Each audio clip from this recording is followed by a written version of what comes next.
et bienvenue sur Beauty Talk. Alors, je suis en compagnie aujourd'hui d'Émilie. Bonjour. Merci d'être venue. Donc, je suis votre hôte, Océane. Et aujourd'hui, on continue toujours à vraiment répandre et étendre notre plateforme qui veut diffuser, inspirer et qui veut surtout ouvrir les esprits et montrer toute la diversité que les femmes françaises ont apportée dans cette société qui ne nous voit pas la plupart du temps. Donc, Émilie, est-ce que tu peux un peu nous parler de toi et nous parler un peu de tes projets, ce que tu fais en ce moment? Oui, donc bonjour. Bonjour Océane, merci de m'avoir invitée. Donc moi c'est Émilie, je suis styliste photo, costumière, personnage shopper, styliste produit, donc je fais un peu plein de choses. C'est designer aussi, ça fait pas longtemps. Donc qu'est-ce que je fais? J'habille les gens pour des shootings, donc il y a toute une préparation en amont. Je fais des vêtements aussi, là c'est plus le cursus que j'ai eu. Je recommence. C'est plus le cursus que j'ai eu. Et donc voilà, je touche un peu à tout ce qui est créatif, j'aime beaucoup. Et donc là, il y a pas longtemps, j'ai été set designer pour un documentaire. Donc voilà. Voilà. D'accord. Et le documentaire, il sort bientôt. Ça s'est fait comment? Alors, ça s'est fait en octobre-novembre, et ça sort normalement l'année prochaine, et ce sera sur le cheveu afro. Ce qui est important pour moi. Mon sujet préféré. De rester un peu dans la communauté. Waouh, tout ce qu'on aime. D'accord. Tu fais énormément de choses. Franchement. J'essaye. Qu'est-ce que tu dirais est vraiment l'un de tes plus grands challenges dans tout ce que tu fais, ce que tu entreprends? Dernièrement, mon plus grand challenge, c'était d'être costumière sur un film. J'avais jamais fait ça, donc il fallait faire semblant de l'avoir déjà fait. Donc voilà, c'était beaucoup de stress, beaucoup d'appréhension et beaucoup de remise en question, voilà. Mais c'était un grand challenge pour moi et ça m'a beaucoup plu. Donc j'espère pouvoir refaire ça, et c'était encore une fois pour un réalisateur noir. Donc c'était encore un bonus. On reste dans la communauté. Toujours, on essaye. Donc tu as dit que costumière, couturière, en fait il y a tellement de choses que tu fais, mais comme tu es vraiment dans la création de vêtements et de style et carrément moi je dirais même de mouvement, parce que en vrai tu crées tout un univers, qu'est-ce qui t'inspire vraiment le plus quand tu crées? Où est-ce que tu puisses cette inspiration? Alors, ce qui est important pour moi, c'est justement de mettre en avant la femme noire. J'en suis une et je connais les complexités et toutes les difficultés qu'on rencontre. Donc, que ce soit dans mes photos, quand je suis styliste photo, j'ai toujours allé voir, chercher les mannequins noirs ou quoi que ce soit. J'ai pour projet de faire une marque et du coup de mettre en avant la femme noire à travers cette marque. Donc l'inspiration, c'est vraiment la femme noire, sa force, et puis notre histoire aussi, tout ce qui est lié à l'esclavage, ce que ça a laissé, le colonialisme, et voilà. Donc vraiment, je puise mon inspiration dans notre communauté. Je me répète. Voilà. Tu as raison en fait, parce que les messages, plus on répète, comme ça reste. Ça rentre. Et c'est exactement ça qu'on veut.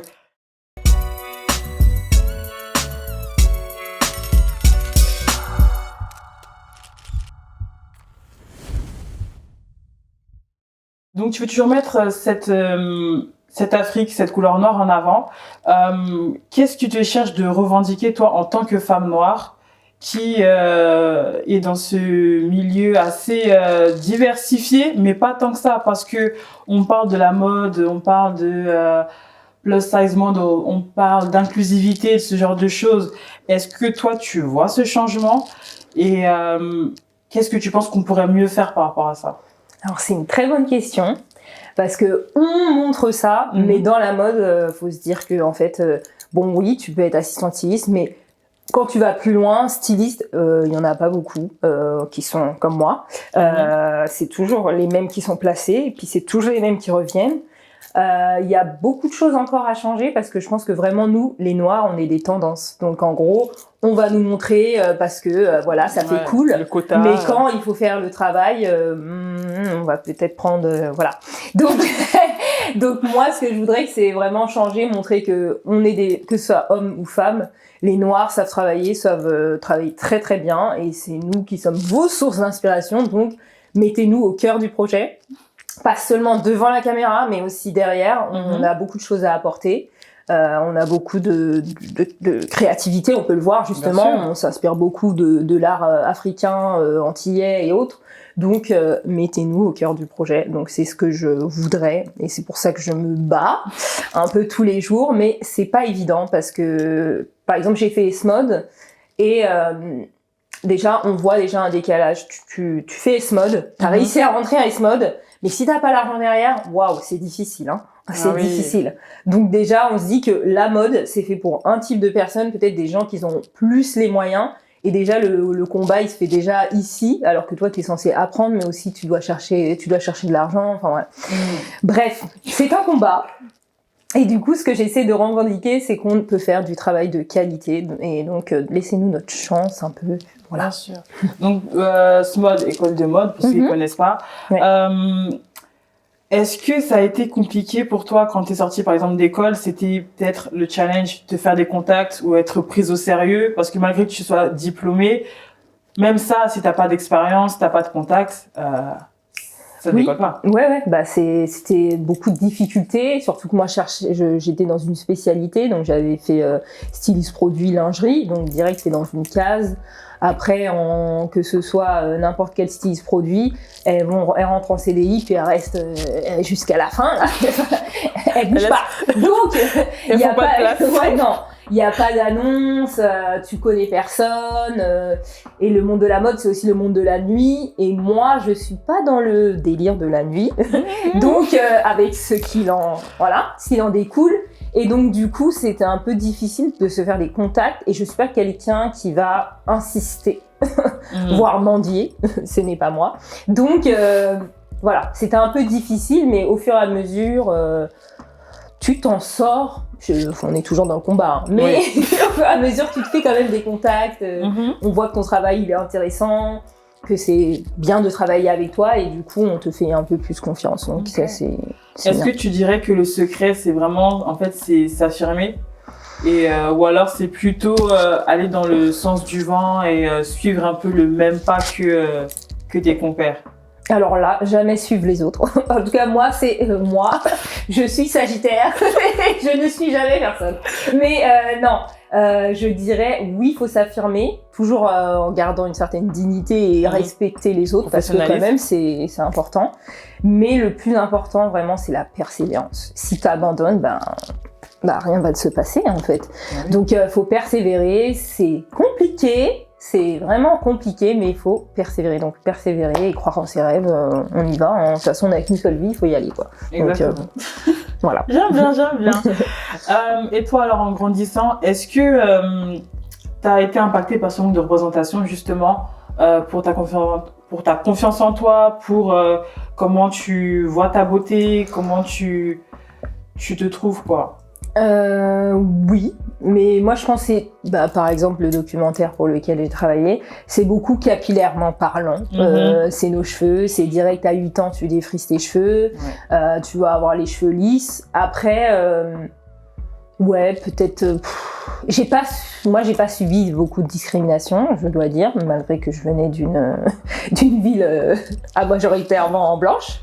Mais non, ça va. Mais oui, c'est vraiment au niveau des cheveux.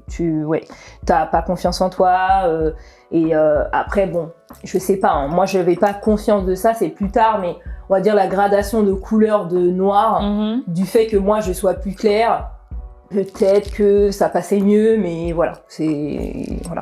En tout cas, j'apprécie beaucoup le fait que tu sois consciente de ça, parce que je trouve que c'est une discussion qu'on n'aborde pas du tout en France, mais c'est même pas un peu, mais vraiment pas du tout. C'est tabou. Qui a vraiment ce colorisme, on va dire peut-être que c'est, qui a cette favorisation des teints beaucoup plus clairs aux teints plus foncés, et ce qui est aussi même un peu en contradiction avec ce qu'on montre dans la mode, parce que dans la mode, vous allez voir certaines campagnes, on va prendre vraiment les mannequins les plus foncés et on va laisser tout le reste. Ouais. Et en plus, les mannequins les plus foncés, on en prendra peut-être 2. Mais c'est un stéréotype selon moi, parce que c'est toujours une femme très noire et les cheveux très courts, donc pour dire en gros, on n'a pas de cheveux, mais on montre pas la diversité qu'il y a, ou sinon c'est dans le body positive, enfin voilà, toujours des cases quoi. Ouais, un peu, tu dirais un peu hypocrite des fois. Oui, je trouve beaucoup, ouais. Donc, petit mot de fin. Qu'est-ce que tu dirais à une jeune fille, par exemple, de 16 ans, qui a un rêve, mais qui a du mal à se trouver parce que, elle sait pas par où chercher et surtout parce qu'elle voit pas trop de gens qui lui ressemblent et qui aimerait aussi peut-être se lancer dans ces métiers artistiques, dans la mode, ce genre de choses. Quel conseil tu lui dirais aussi qui a pas trop confiance en elle? Parce que malheureusement, les jeunes filles de nos jours, avec les réseaux sociaux, ça va très vite. On voit juste des longues perruques ou alors des longs cheveux, ce genre de choses. Quel conseil tu pourrais leur donner? Oh, c'est une bonne question aussi. C'est plus long du coup à répondre. Déjà la petite fille, je lui dirais écoute, déjà c'est plus facile quand même pour elle maintenant que les générations dans laquelle nous on s'est construit. Le défrisage maintenant on sait que c'est pas bien, on voit les ravages et puis il y a de plus en plus de femmes qui portent leurs cheveux afro, donc je trouve que c'est quand même plus facile de savoir comment les entretenir, les cheveux. Donc déjà, prends soin de tes cheveux, c'est ta beauté, c'est ta force. C'est ta couronne. Voilà, c'est ta couronne. Tu veux mettre des perruques, ok, mais il faut pas t'oublier. Est-ce que c'est pour cacher le fait que tu t'acceptes pas d'être noir ou c'est juste un petit accessoire de beauté? Si c'est un accessoire de beauté, pourquoi pas. Voilà, mais en tout cas, ce que je lui dirais à cette petite fille, qu'il faut persévérer, il faut croire en ses rêves. Si tu trouves pas les solutions, tu vas chercher, tu demandes aux gens, tu ne lâches pas et si ton entourage est bienveillant, tu l'écoutes. Mais des fois, ton entourage est bienveillant, mais ne te donne pas forcément les conseils. Il te donne des conseils par rapport à leur vécu. Donc vraiment, essaye de t'écouter. Écoute-toi, c'est très important. Et perds pas de temps, ne te dis pas « Oh, je suis jeune, ok ». Non, fais les choses dès maintenant. Et aie beaucoup d'audace. C'est important dans mon milieu, en tout cas, aie beaucoup d'audace. N'aie pas peur d'y aller, en fait. Pas avoir peur du rejet. Non. Que des opportunités. Oui. Et s'il n'y a pas, on les crée. Et oui. C'est comme ça que je pense. Au début, on commence peut-être bas, mais il faut persévérer, il faut continuer, et puis ça va payer. Ça va payer. Ok. En tout cas, merci énormément. Merci beaucoup pour cet échange. Tu nous as appris plein de choses. Documentaire qui sort très bientôt. Voilà. Oui. Et donc, on a hâte. On a hâte de le voir et hâte de te revoir peut-être pour d'autres projets. Ce sera avec plaisir. Voilà. Donc, merci beaucoup. Merci, Émilie. Et à très merci bientôt. À vous. Bonne soirée. Bonne journée.